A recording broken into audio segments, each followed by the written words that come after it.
Perkenalkan, nama saya Muhammad Skananda. Saya di sini akan menjelaskan tentang algoritma Hill-Zipper.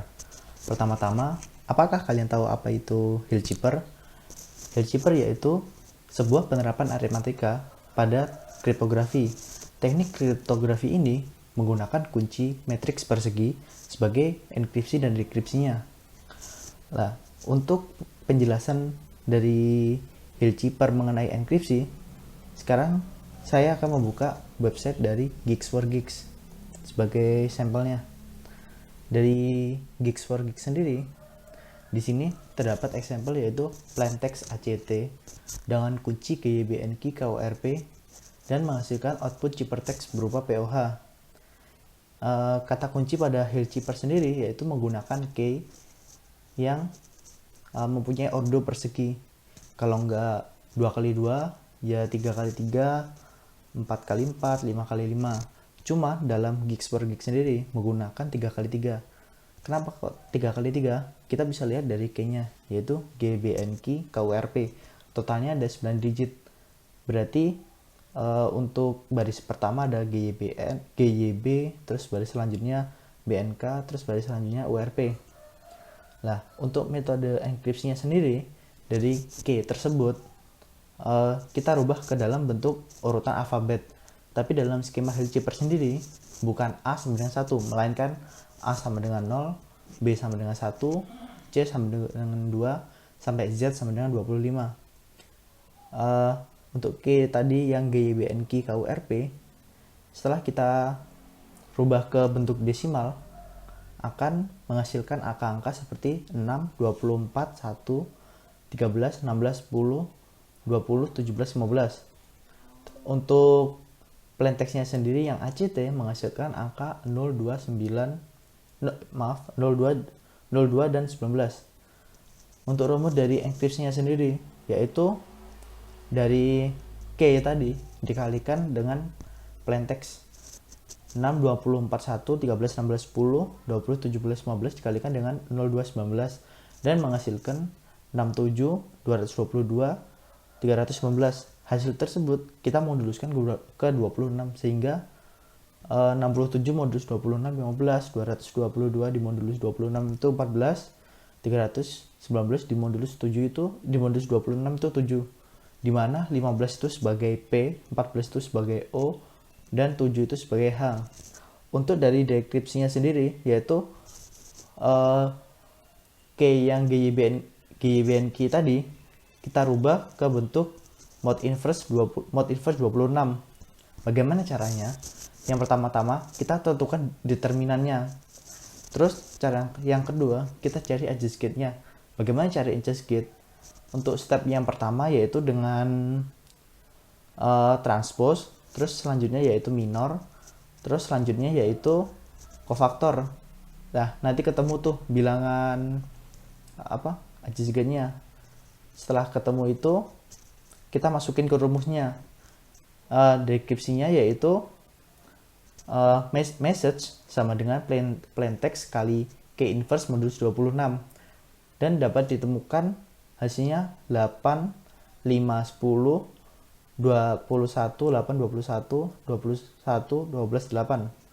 Nah, hasil dari mode inverse 26 tadi kita kalikan dengan POH. POH kan 15, 14, 7 dan mendapatkan hasil 260, 574, 539. Lah, angka-angka tersebut dimoduluskan ke 26.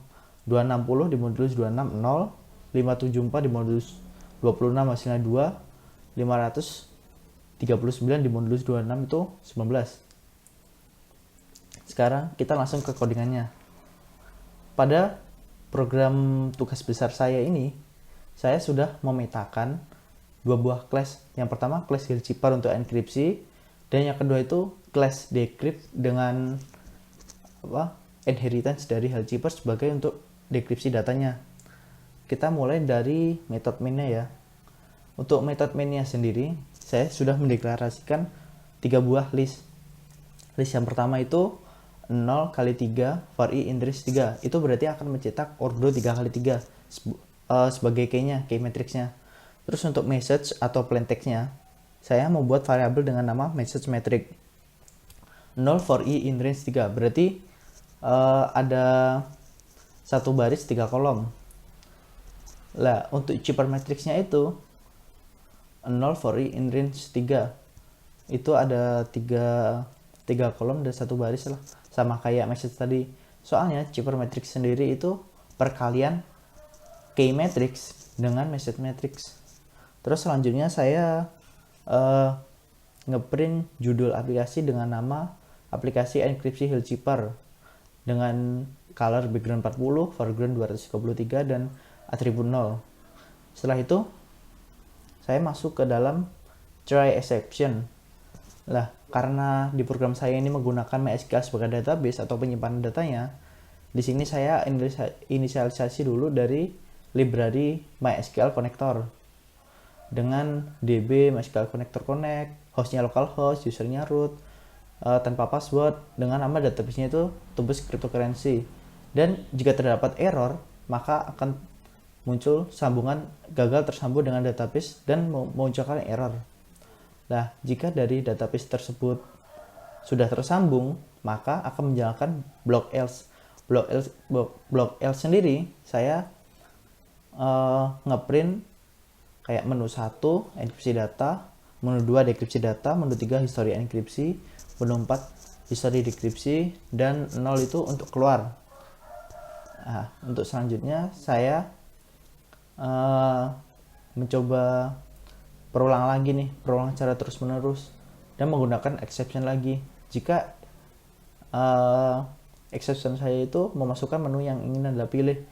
Jika menu yang diinputan itu sebuah string, maka akan terjadi error berupa input should be of the integer.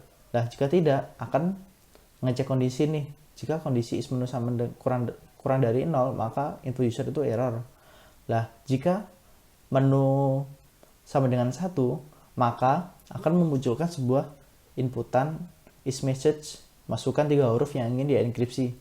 Lah, berhubung dari Hillkeeper-nya sendiri itu, konsep dari Hillkeeper sendiri itu mewajibkan huruf besar sebagai pemrosesan enkripsi dan dekripsi. Karena apa? Soalnya kita lihat ke tabel ASCII-nya ini. Pada tabel ASCII-nya ini, huruf A besar dan huruf A kecil itu tentu berbeda desimalnya. A yang besar itu 65, sedangkan A yang kecil itu 97. Lah, huruf yang dipakai itu huruf A yang besar yaitu 65 sampai Z 90. Kenapa ini kok 65 sampai Z 90? Nanti akan dijelaskan pada codingan selanjutnya. Terus ini nih. Saya mempunyai validasi juga pada penginputan huruf yang akan dienkripsi. Nah, misal if any string is digit, berarti jika ada sebuah digit atau sebuah bilangan atau integer dalam sebuah inputan saya, maka akan terjadi error. Akan menampilkan input supplied should be of the string. Dan jika tidak error, akan mengecek perulangan lagi. Jika perulangan ini bukan sama dengan 3, maka akan terjadi error juga. Jadi pada enkripsi ini, berhubung key matrixnya itu 3x3, maka kita harus memasukkan kata yang untuk dienkripsi itu 3 digit. Nah, jika tidak terjadi error, maka inputan sebelumnya itu kita buat ke uppercase. Setelah itu key-nya kita masukkan gbn key KURP. Setelah itu saya membuat objek FTR dengan pemanggilan class dengan parameter message ke db. Habis itu objek tersebut memanggil proses encrypt. Sekarang kita lari ke kelas Hillkeeper-nya sendiri.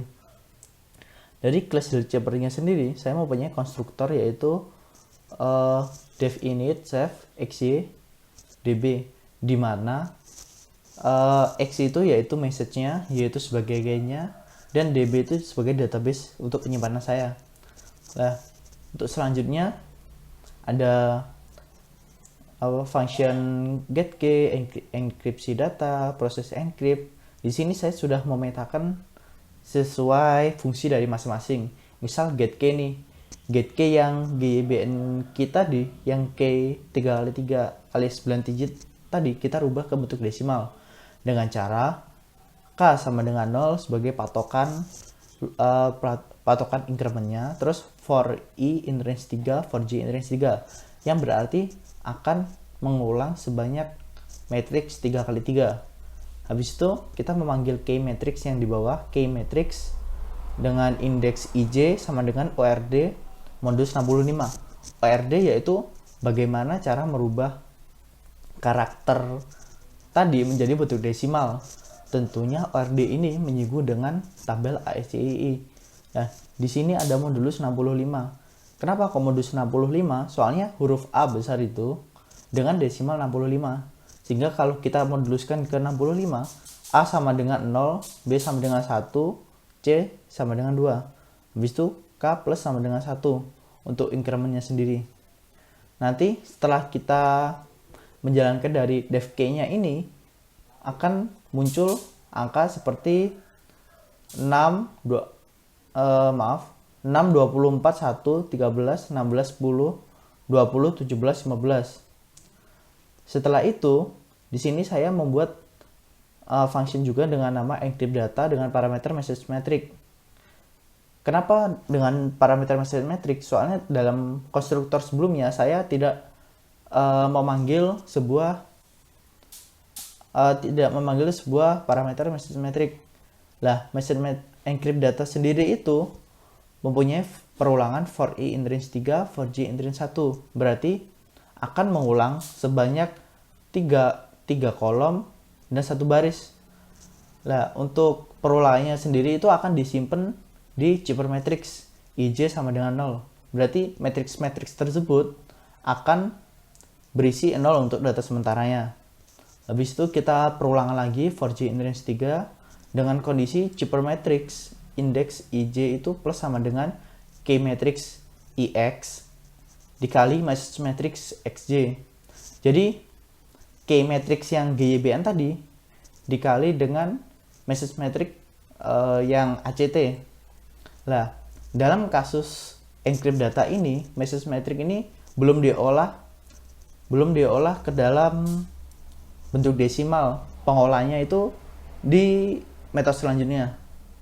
Tapi ini setelah dikalikan tadi itu chipper matrixnya di modulus 26 sehingga membentuk alfabet 0 sampai 25 tadi. Habis itu jangan lupa di return matrix. Lah, setelah di return matrix kita masuk ke proses encrypt. Lah, di sini tuh encrypt yang ACT tadi dirubah ke desimal dengan cara for I in range 3 message matrix I0 sama dengan ORD self X. Self X itu berisi message dengan indeks I modulus 65. Dan jangan lupa kita juga memanggil function getKey-nya sendiri.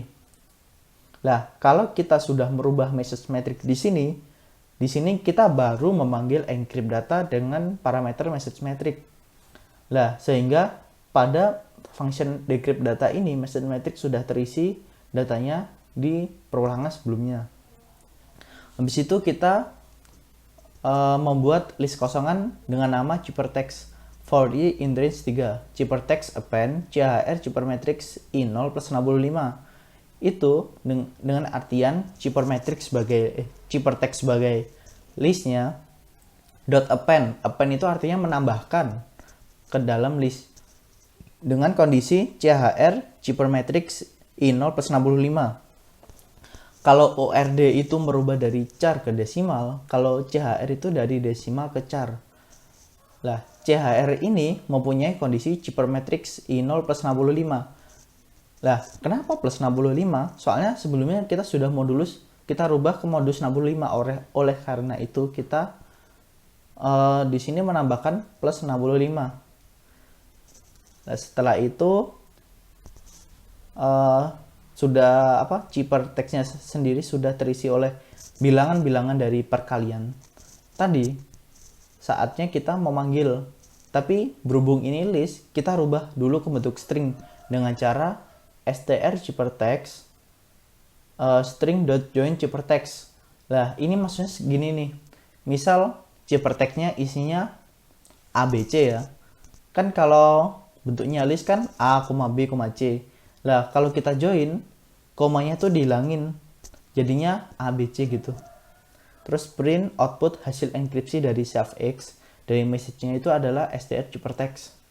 Lah, data-data tersebut akan saya simpan ke dalam bentuk database, di mana database itu saya membuat variabel datam dulu, habis itu saya membuat kursor sebagai koneksinya. Setelah itu saya menyambungkan dengan query database-nya, yaitu insert into enkripsi dengan kata awal, enkripsi tanggal dan value bla bla bla. Value sendiri itu berisi message, string text sama datem. Habis itu kita eksekusi. Nah, itu baru menu yang pertama tadi. Terus menu yang kedua itu dekripsi data. Untuk dekripsi data sendiri itu sama dengan enkripsi data inputannya. Cuma yang membedakan itu pada pemanggilan objeknya. Kalau pemanggilan objek dari dekripsi data itu memanggil objek decrypt ya. Decrypt untuk parameternya sama, message ke db dengan memanggil proses decrypt. Kalau decryptnya sendiri ini itu inheritance dari text. Jadi decrypt ini sebuah child class dengan parent class hillkeeper. Dan untuk inisialisasi konstrukturnya sendiri kita membuat sama dengan apa yang ada pada hillkeeper di kelas hillkeeper, yaitu super itu untuk pemanggilan pada parent class, init xydb.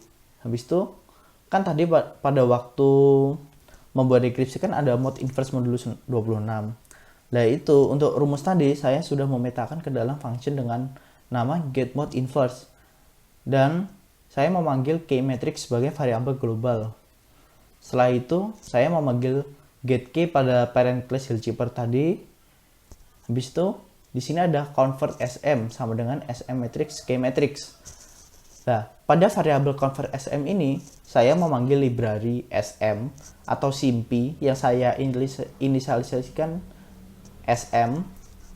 Habis itu dari library tersebut memanggil fungsinya sendiri dengan nama matrix keyMatrix.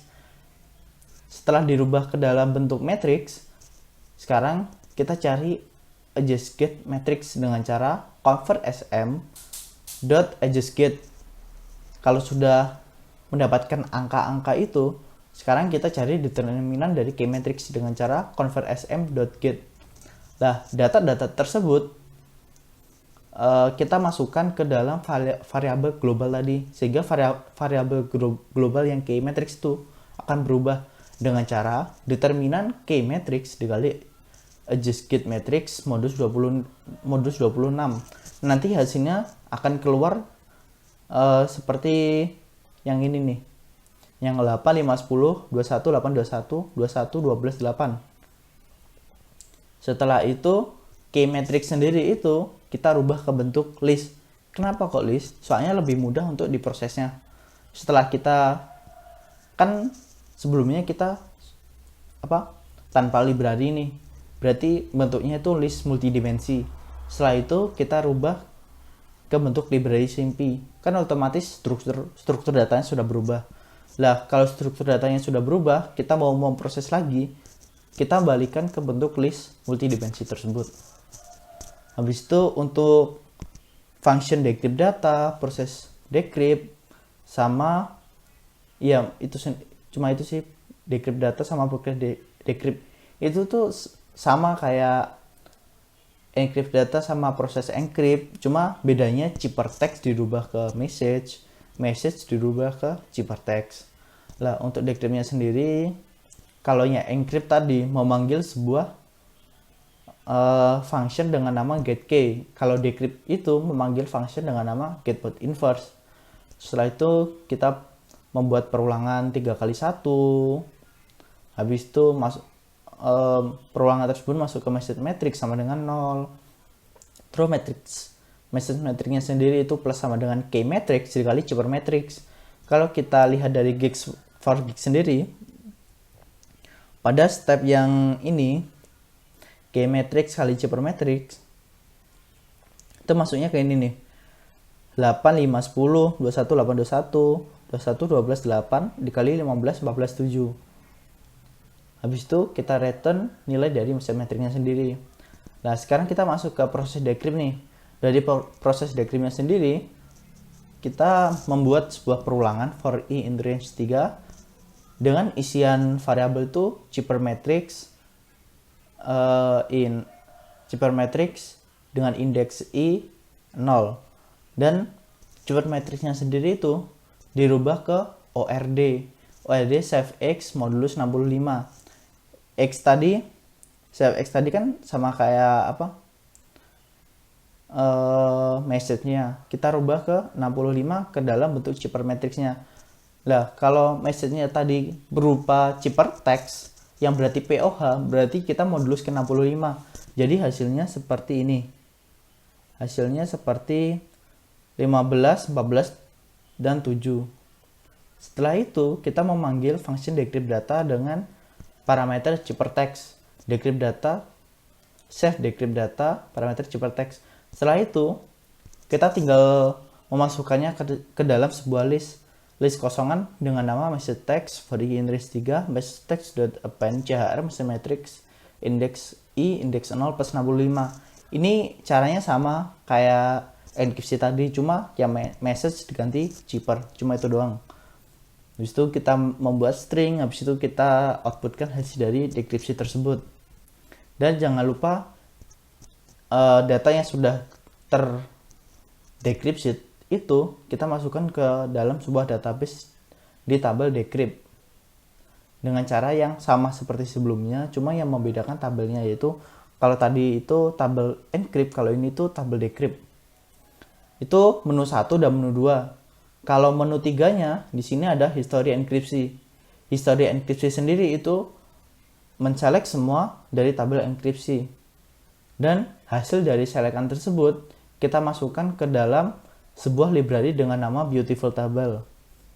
Dari library tersebut mempunyai kolom header kode enkripsi, kata awal, hasil enkripsi, tanggal, dan waktu. Dan untuk perulangannya yaitu table.append row 0, row 0, row 1, row 2, dan row 3. Ini tuh sesuai dengan tabel yang kita buat pada database tersebut. Habis itu untuk is menu 4 yang history data dekripsi itu sama seperti history data enkripsi, cuma yang membedakan itu pada tabelnya. Kalau tabel di menu ketiga itu enkripsi, kalau di menu keempat itu dekripsi. Terus untuk selanjutnya jika user melakukan is input sama dengan 0, maka akan program keluar dengan perintah exit buka tutup kurung. Nah, jika program memasukkan angka selain di bawah 0, 1, 2, 3, 4, dan 0 sendiri akan menampilkan peringatan enter the number according to the menu option above. Jadi sesuai menu pada di atas gitu. Nah, kita kembali ke awal ya. Soalnya ini berbentuk try exception, kan ada try untuk eksekusi percobaannya, except jika menangani error. Terus else itu jika tidak terjadi error pada else. Tidak terjadi error pada block try. Lah, kita jangan lupakan pada block finally. Finally itu tetap berjalan walaupun program itu error atau enggak.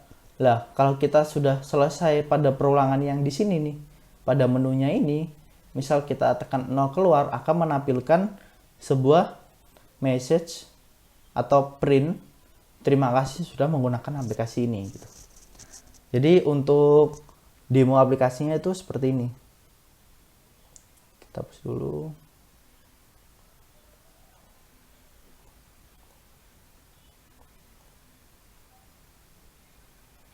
Nah, misal kita mau memasukkan enkripsi data nih. Kita tekan menu 1, kita tekan ACT. Lah, hasilnya itu akan gitu. Kalau kita memasukkan menu 2 dekripsi data, terus memasukkan 3 huruf itu yang mau dienkripsi nanti hasilnya akan ke ACT lagi. Soalnya key yang dipakai pada menu 1 dan menu 2 itu sama, yaitu GIBNQ KURP tadi. Terus jika kita ingin melihat histori enkripsi itu, kita tekan menu ketiga. Nah, di sini akan muncul kode enkripsi 1, kata awal ACT, hasil enkripsi POH, tanggal dan awal waktu sesuai yang tertera. Dan jika kita memasukkan menu keempat, histori dekripsi, akan memunculkan data seperti ini. Nah, tadi kan saya sudah menjelaskan tuh bagaimana jalannya aplikasi saya. Saya di sini akan menjelaskan bagaimana aplikasi saya itu menerima validasi berupa seperti digit, seperti bukan jumlah stringnya bukan 3, itu seperti ini nih. Pertama-tama kita run terlebih dahulu. Habis itu kita masuk ke menu enkripsi. Habis itu masukkan 3 huruf enkripsi. Misal kita masukkan AD1 gitu. Itu pasti error. Ada tulisan input should be of the type string. Terus kalau kita masukin angka semua, itu juga bakal error. Nah, itu bakal error. Input should be supply should be of string. Nah, tadi kan saya juga memasang validasi seperti jika angkanya itu bukan 3, itu juga pasti error. Misal ini nih, masukkan 3 huruf yang ingin dienkripsi. Di perintahnya kan masukkan 3 huruf. Kalau kita memasukkan banyak huruf, misal ABCD nih, ada 3 huruf, itu pasti program error. Dan menampilkan error only registered output. Terus menampilkan pada blok finally tadi, yaitu terima kasih sudah menggunakan aplikasi ini. Nah, berikut penjelasan algoritma Hillkeeper saya pada program Python. Untuk link daripada shortcut-nya saya akan taruh di deskripsi di bawah ini. Sekian dari pembahasan video saya. Jika ada salahnya saya mohon maaf. Assalamualaikum warahmatullahi wabarakatuh.